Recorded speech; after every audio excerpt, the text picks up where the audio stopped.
Currently, there are only 3 ways of staking your Hydra. You can use the desktop wallet to stake on a Windows computer, a Linux, Mac, or on a Raspberry Pi. You can stake on PoolX. PoolX has 2 options. You can hard stake it for a little more percentage, but it has a lockup period of 1 day, and you lose 1 day's reward when you unstake it.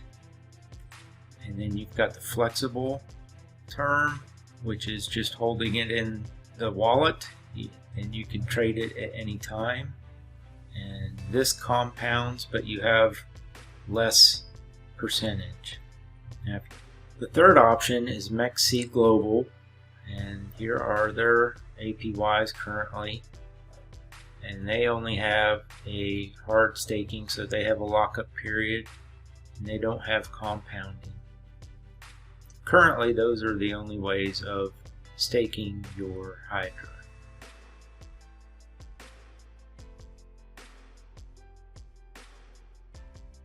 Before we get started staking Hydra, let's take a look at some of the considerations.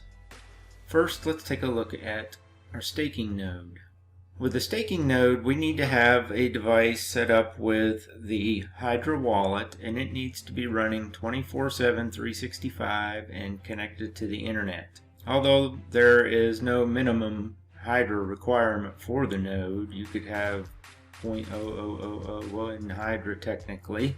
It's recommended to have at least 500 Hydra because it's a random reward based on the weight of the network, and with a small amount of Hydra you may be waiting a long period of time before you win a block. You could potentially have the highest return on investment running your own staking node. A benefit is that the assets are under your control. You are free to transfer, sell, trade at any time, and it supports the Hydra network. Next, let's take a look at Kucoin's PoolX. PoolX has 2 options for staking. They have the lock staking, which has a minimum of 10 Hydra. It has a 1-day redemption period. You lose 1 day's rewards when unstaking. Daily rewards go into your flexible staking.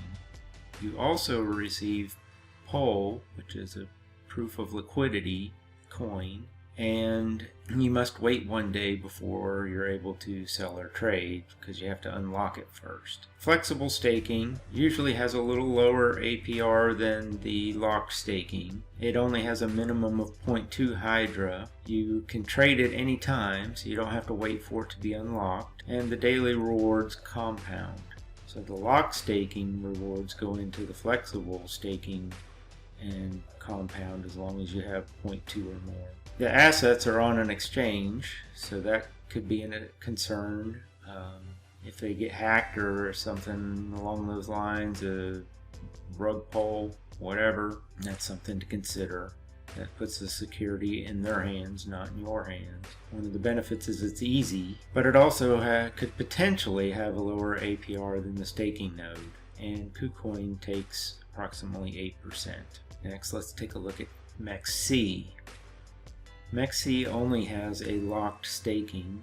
It's a 1-day lockup period also. They don't have a flexible staking, so no compounding. Again, the assets are on an exchange, so they're in control of the security. So if they're hacked or go out of business, you could lose all your assets. Again, it's easy to set up. You just transfer your Hydra to their staking pool. They have a higher APR than Kucoin right now, but a lower APR than the staking node potentially.